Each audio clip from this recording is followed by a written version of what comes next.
السلام علیکم جی ویور، اس سال بڑی عید کے موقع پر شاہ سلمان امدادی مرکز برائے فلاح انسانیت کی جانب سے یمنی بھائیوں کو قربانی کا گوشت فراہم کرنے کے لیے یمن کی المہرہ ڈسٹرکٹ سے شروعات کی گئی، جس میں 100 قربانیاں کر کے بے گھر، معذور اور بیمار 700 لوگوں میں گوشت تقسیم کیا گیا۔ اس منصوبے کے تحت المہرہ ڈسٹرکٹ کے علاوہ مارب، حضر الموت اور عدن ڈسٹرکٹ شامل ہیں۔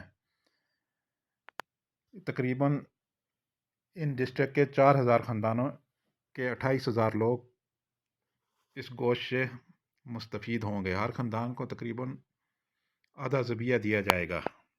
اللہ تعالیٰ ایسے کاموں کے لیے سعودی حکومت کو جزائے خیر عطا فرمائے، آمین ثم آمین۔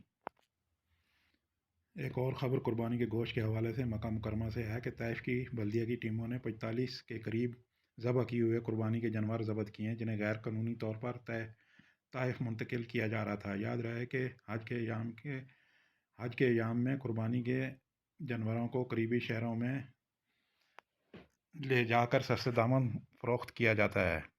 اس لیے عید الاضحیٰ کے موقع پر بلدیہ اور متعلقہ ادارے اپنی اپنی ٹیموں کو ذریعہ جدہ اور طائف کے راستوں پر چیک پوسٹ قائم کر دیتی ہیں تاکہ اس طرح کے غیر قانونی عمل کو روکا جا سکے۔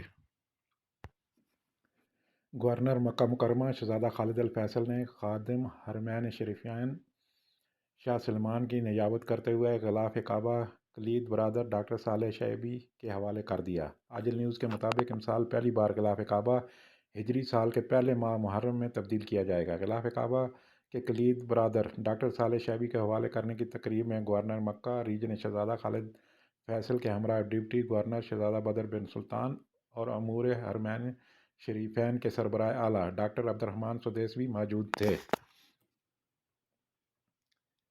واضح رہے کہ اس سال قبل ادارہ امور حرمین شریفین کے سربراہ اعلیٰ ڈاکٹر عبدالرحمن سدیس نے ایوان شاہی کی جانب سے جاری احکامات کے حوالے سے کہا تھا کہ امسال غلاف کعبہ یکم محرم کو تبدیل کیا جائے گا۔ اس سے قبل غلاف کعبہ ہر برس 9 ذی الحجہ کو اس وقت تبدیل کیا جاتا تھا جب دنیا بھر سے آنے والے حجاج اکرام میدان عرفات میں جمع ہوتے ہیں اور حج کا رکن اعظم ادا کر رہے ہوتے ہیں۔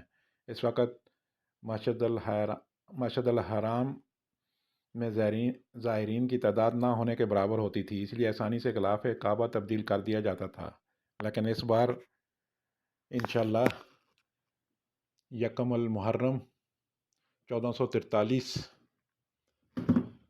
کو تبدیل کیا جائے گا۔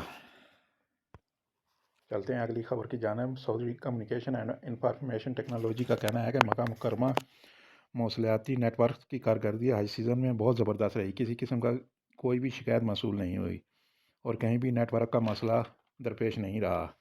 حج سیزن میں ابھی تک 18 ملین ٹیلی فون کال کی گئیں۔ سوشل ڈیٹا کا استعمال 3.35 ٹیرا بائٹس تک پہنچ گیا۔ ہر آدمی نے تقریباً 814 میگا بائٹس کا استعمال کیا، جو کہ عالمی سطح پر ہر آدمی کے مقابلے میں 3 گنا زیادہ ہے۔ زیادہ تر ڈیٹا واٹس ایپ، ٹک ٹاک، فیس بک، یوٹیوب اور سنیپ چیٹ پر استعمال کیا گیا۔